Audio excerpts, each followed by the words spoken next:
Reading, journaling, and doing yoga are some of the most life transforming hobbies that you can ever partake in that reap lifelong benefits. And the hobbies don't even require you to do a lot. So it's like putting in minimum effort to get maximum returns on what you do. So if you're constantly cracking while you're doing any sort of movement, you should be doing yoga. If you're struggling with mental fog, read. And if you're struggling with your thoughts and feeling like everything is just too much, journal. These three hobbies cover every basis of your being, mind, body, and soul. So if you just do these three hobbies, you will be set for life. You won't need other hobbies even.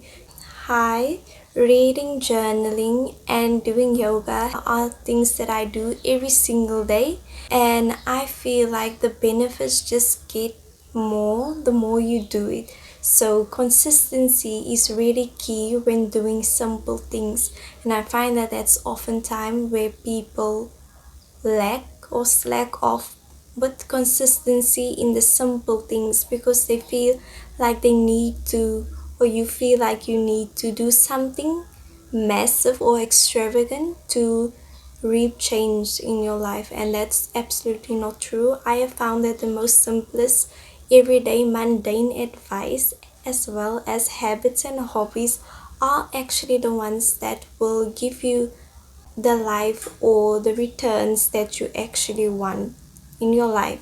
So really stick to these things and you will just see your life get better every single day. So number one, reading and its benefits. So I've been consistently reading for over 10 years, and over the past 5 years I've really been prioritizing reading every single day, even if it's just a page or two or a chapter, or sometimes I read a whole book in a day because it provides you with such calm that you can't replicate or get from anything else, and it provides you with something that you can't get from a movie.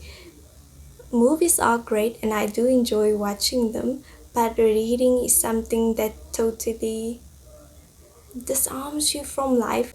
It has you so locked into focusing on that thing because you are actually creating a whole world in your head and you are imagining things how you want to.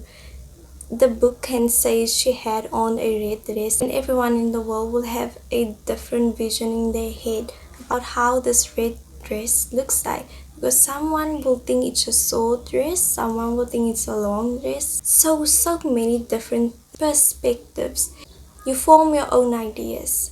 So, one of the benefits of reading for me is you get your own ideas and it helps spark your creativity because you are actively engaging with the content that you are reading. So, it really keeps you focused, and this is going to improve your attention span and your focus and your ability to concentrate on things, because reading is such a thing that you don't even realize that it's benefiting you so much. Because you enjoy what you are reading, you will just want to do it over and over again, not because of the benefits but because you actually enjoy reading. If you read before bed, it can actually help you fall asleep faster and also sleep better, because if you read something that's relaxing, it can put you in a calm state before bed, and that also goes into reducing your stress levels as well.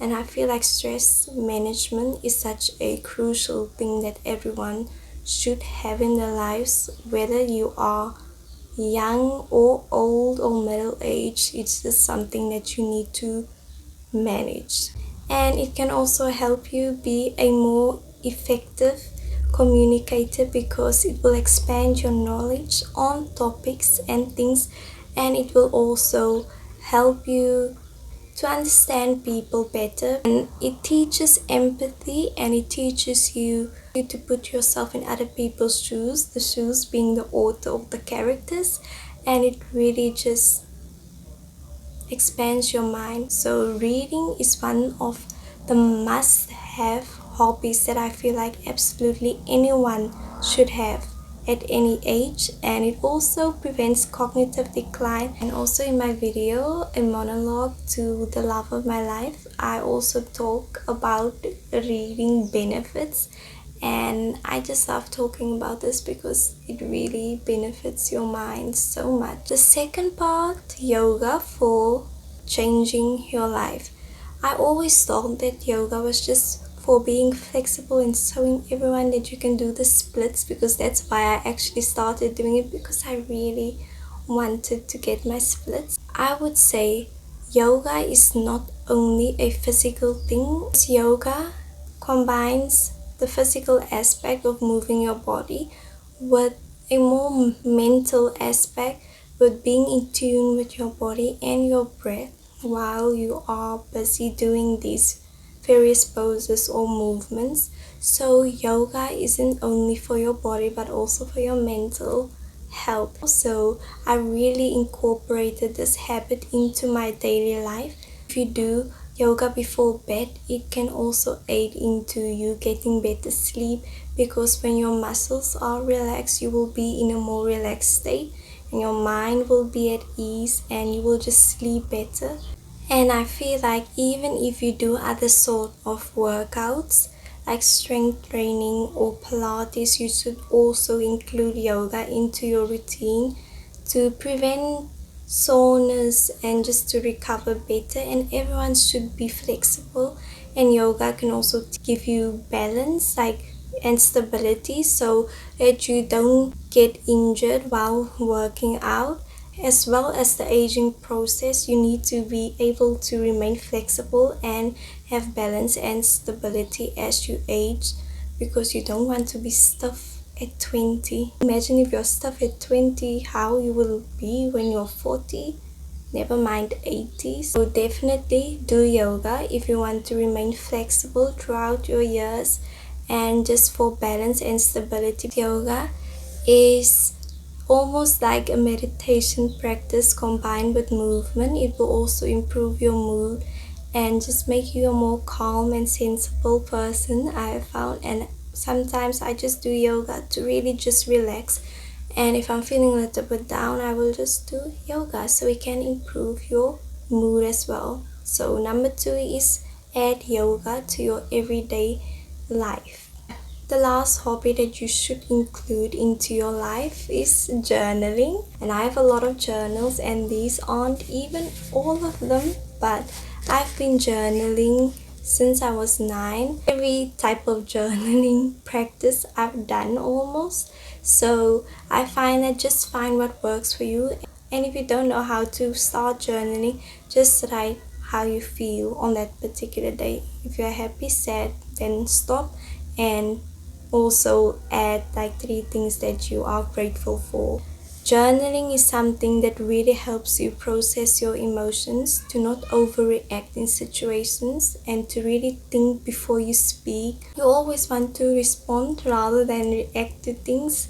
So journal things down before you say something nasty to people. And I find that journaling massively reduces your stress level, and it also improves your self-awareness about yourself and about your behavior. So it just teaches you self-awareness and where you are wrong in situations, and it teaches you to be grateful, because if you write down things that you are grateful for every single day, even if it's small, and you look back at that, you will just see everything that you can be grateful for. If you feel in a specific moment or time in your life that you don't have what you want in life yet, you can just go and look back at things that you were grateful for and just see everything that you have accomplished, and you will just feel grateful by looking at things that you were grateful for in the past. Just journal every single day if you can, and I'm sure you can dedicate 5 minutes to journaling, and it has massive benefits for your mind. Mental clarity is something that is really beneficial. Journaling can also aid to better sleep, because if you journal at night before you go to bed or sleep, You just write down your thoughts and how your day was. You won't have those thoughts ruminating in your head because you've already written it down. So what's the point? It helps you release things and just look at things from an outside perspective. Those are the 3 life-changing hobbies that you should implement in your everyday life and that really aid in making your life easier and have benefits on your mind, body and soul. And now the last part of this that truly will make you reap the benefits of these hobbies. If you start all 3 of these things today but you quit in a week or a month, you won't reap the benefits to its full effect because you are quitting way too soon before you can actually see it. So be consistent and try to do these 3 things as much and as often as possible. And you don't have to incorporate every single one of them all at once. You can start with the easiest one. You can't expect great benefits if you aren't going to put in great discipline and consistency. So be consistent with reading, journaling and yoga and you will reap the benefits. And that's all for today's video and bye.